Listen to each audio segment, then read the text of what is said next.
Yep. Hello, folks. Before we get started, we want to make a couple of quick announcements. For starters, on Sunday, the cameraman and producer of this show, and the host, which is surprisingly not me, it's his 44th birthday. Happy birthday! Don't tell the world he's getting old. Secondly, next month in June, both the real host and I, Larry the Dino Penguin, will be attending Joe Fast in Augusta, Georgia. Road trip! So, please do, if you're going, please look forward to seeing us. It will not affect your videos whatsoever. We will be filmed ahead. Hallelujah to that. You want to come with us? We can do some carpool karaoke. You care for the Rocket Man?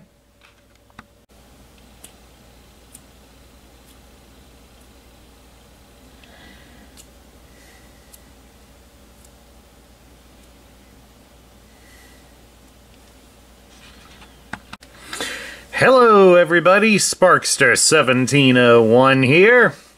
And before we get started on the party celebrations, thanks a lot, Larry.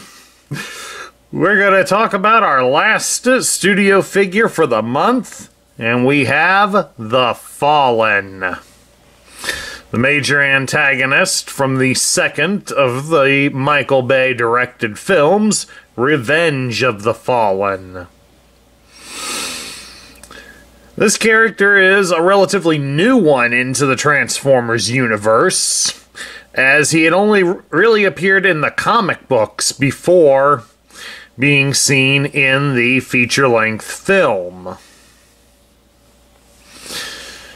Although there was also more coverage about him covered in the Prime Wars trilogy, cartoons that were done sometime afterwards.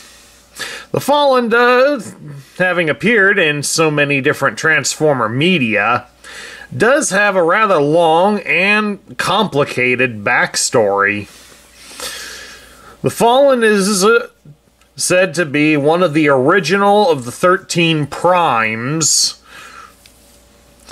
from the dawn of creation. At that time, his name was Megatronus, which, of course, the Transformer Megatron would derive his name from that one. In all the continuities, it's a common thing that the Fallen did betray the other Primes and would be banished to a life of exile. According to the plot of Revenge of the Fallen, he betrayed the other Primes when they were to use a solar harvester on the sun of our solar system. Since he didn't care for us humans, dubbing us as nothing more than fleshy insects, he was all willing to use the harvester and pretty much wipe out all life on this planet. The other Primes were able to stop him, and they hid the Harvester, as well as the Matrix of Leadership, in Egypt. The Fallen would then be banished until he would return after the Megatron had been thawed out. The Fallen in the film was voiced by actor Tony Todd, who many of you would know as the Candyman Killer from the Candyman series of films. But he also worked with Michael Bay on one of his earlier films, The Rock, where he was the soldier that Nicolas Cage launched out with the Rocket Man joke. The Fallen would also later appear in the Prime Wars series. His motives, while still being somewhat similar, was partially due out of a forbidden love that he had with Solaris Prime.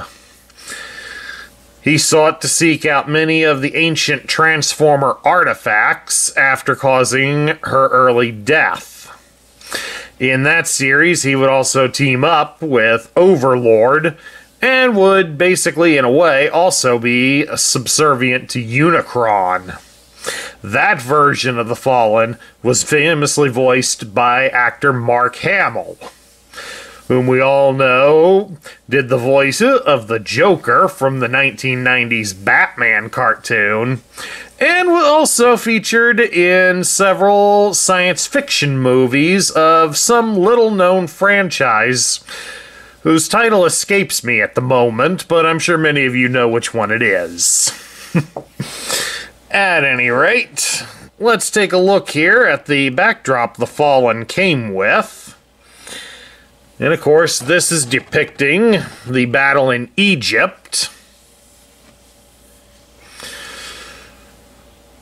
Sort of setting up the battle between him and Optimus Prime.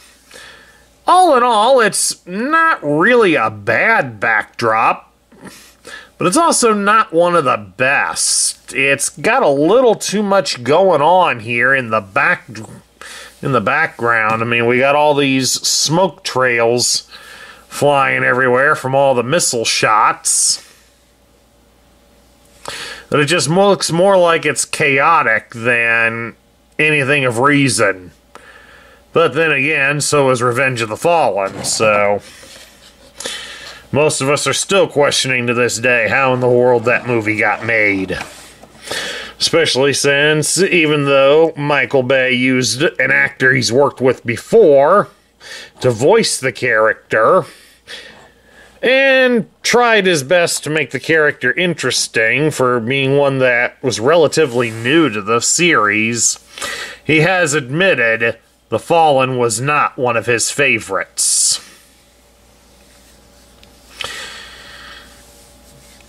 Alright. As we can see here, the Fallen is a leader class figure, so he is one of the bigger ones. And depending on how fans responded to the movie will depend on how quickly he moves off of store shelves. From what I've been seeing so far, he's not moving too much. But I will say it is a rather impressive looking figure. But at any rate, let's start by looking at his accessories, and we'll start first with his staff. His staff breaks into two pieces. So as you can see right here, it's the tips of the staff, and of course down here's the bottom. The only real difference is that one is lined with holes at the very end, and the other one has posts. So as you saw there, you can combine them together, and they will form a nice quarterstaff. It's just difficult getting his arms in a good position where it's not bending the plastic. So you'll have, if you want to display him with the quarterstaff all together, I'd say keep it in one hand only, or really test your patience to keep him in a good position where he's not bending it. As you can see, mine's not perfectly straight. But of course, that could also be from storage issues. Or you can always just have him hold it in two pieces. So that's also trying to be reminiscent of when Prime broke the staff from him. It is at 5mm width right here at the base of it. So only a handful of other Transformers are going to be able to hold this weapon. So don't expect too many of them to carry it around. Next up on his accessories is his mask.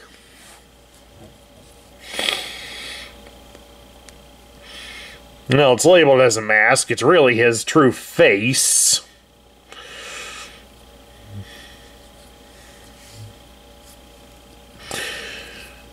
And of course, to transform him, he will need to have this on. It's not. It is necessary to a degree. I mean, you can still transform him if you don't have it. But it does look better if he does have it. And of course we've got a little orange area here on the back that will let light in, so you can get a glow in his eyes. And then of course that leaves you to see the normal skull head underneath of it, which is basically how he looked when Prime executes him. And lastly, there's another piece to him that's not listed on the parts. It's not listed with the parts, but it should be noted because it does come off very easily. And that's these back pieces here. Because they easily pop free. As you saw, that one it really popped out with no effort. These parts attach to his backside, and then these ends here will connect into his arms. While they're meant to stay in, as you saw there, I had no trouble pulling them free. They're detached from the back when you buy the Fallen brand new off of the shelf. So they're basically hanging from the ball joint, and anybody will tell you that's not exactly the most stable joint to hold pieces on. In fact, I'll tell you right now, this is a second filming of the review for the Fallen, because on the previous attempt to do it, these things fell out and they ended up knocking the camera off the stand, and well, we lost a lot of work, so we're not making that mistake again. But I do want to review this figure, because I do think it looks pretty wicked. Alright, let's take a look now at the Fallen's articulation, and he has quite a bit of articulation going for him here. You can turn his head from side to side, and it is on a bit of a ball joint, so it will look up and down.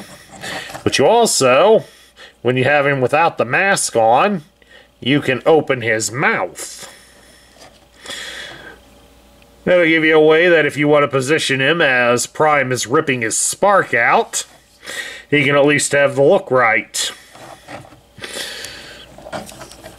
His arms can be raised up about so far, as you can see there. They will rotate at the shoulder all the way when he doesn't have the pieces attached to his backside. His arms are double jointed at the elbow, so he can reach up and grab his face.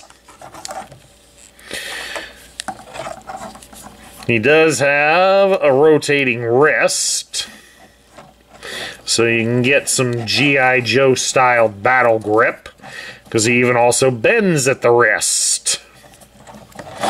So that's better than what you get from most. Unfortunately, due to the way he's constructed, he does not have articulation at the waist, so the Fallen does not dance. You can spread his legs apart into almost a full splits.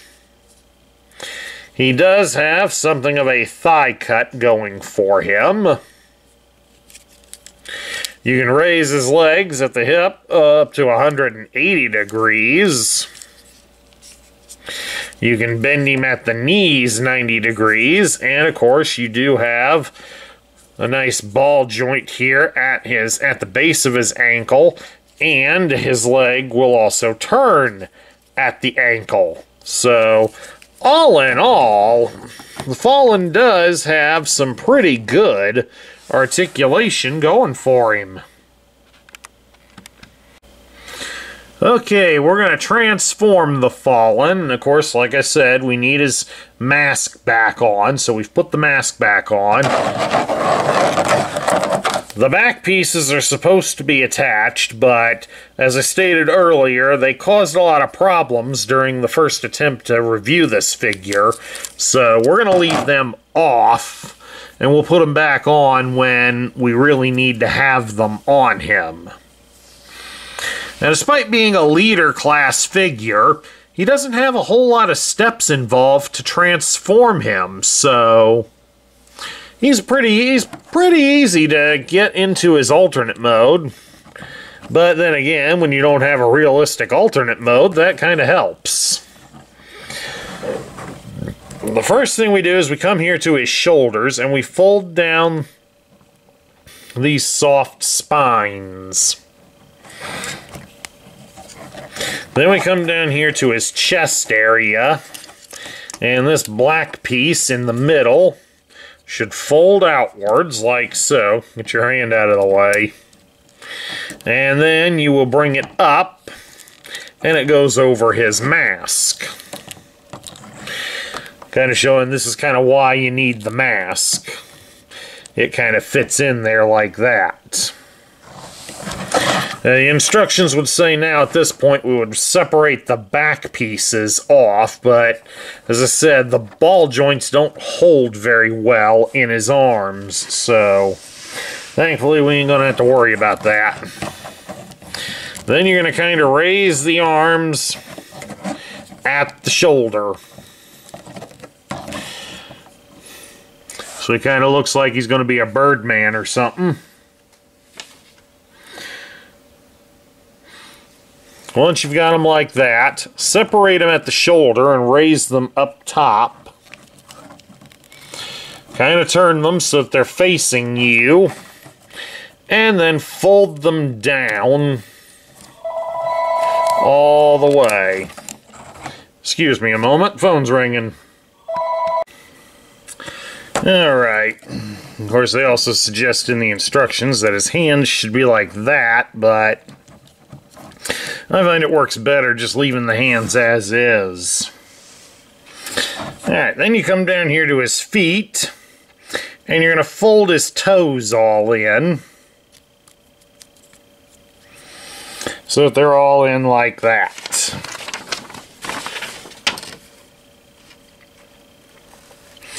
Then next we will turn the legs at the thigh cut so they all go towards the back. Then you will turn the legs at the knee. This looks painful. And then you'll come back down here to the ankle and turn them so the ankles are outwards. Now once that's done, you will separate him at the waist. He's got a spot here at the back where the legs will fold back. There's a hole right here, about at his pelvic area. And the post will just line right up and connect in. May have to shift his legs out a bit further to allow for some clearance.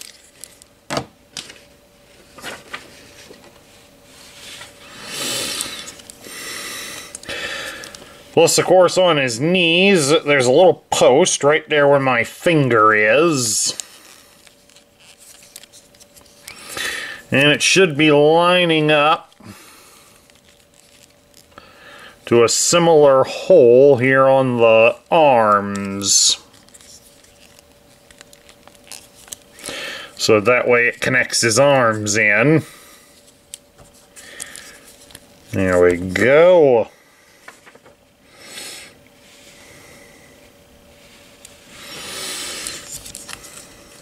And everything should all snap together.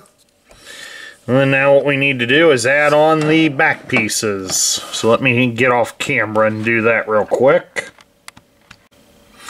Alright, now that we got those pieces reattached, we now have the Fallen in his complete alternate mode. He's some sort of stylized Cybertronian ship. Looks kind of silly. But we also can attach his staff, since it's got the little posts on the bottom. The staff can be connected onto these circular holes that was on his legs.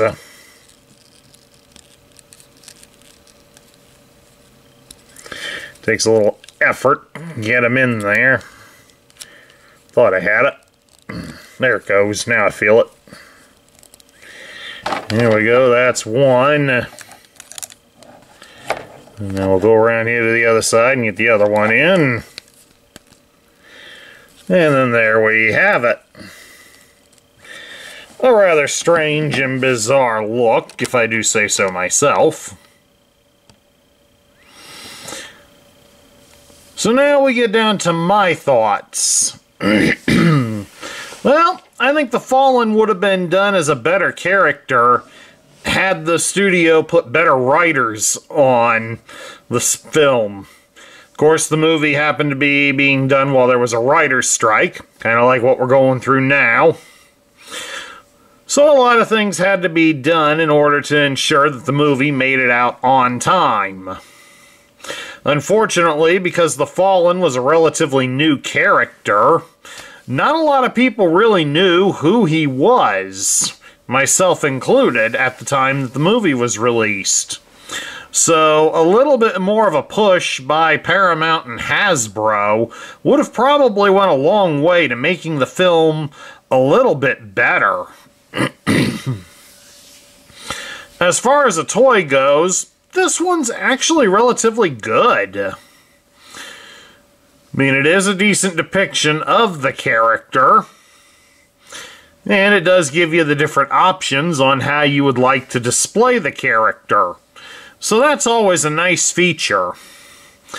If there is a gripe, and yes, there is a major gripe, it again deals with these back connecting pieces. Since they're connected, the portion that connects to the back is pretty sturdy when you get it in all the way, but the ball joint that also holds it and helps give it the flexibility wears out very quickly and allows them to fall out very easily. So I think Hasbro should have come up with a better way to have done this. But all in all, I still think it's a pretty good toy all around. And that's my review of the Studio Series version of The Fallen. I hope you all enjoyed it. And please do remember that if you like the content we show here on this channel, please remember to like, share, comment, and subscribe. Next month, we're going to start covering Legacy toys, because we finally acquired a fair amount of the new Legacy Evolution. Actually, we're going to go about 2 months with this, so throughout June and July, we are going to cover Legacy Evolution toys. So if you've been hunting down the new ones, we got some of them, and we're going to start covering them now. This is Sparkster1701 saying I will catch you all later.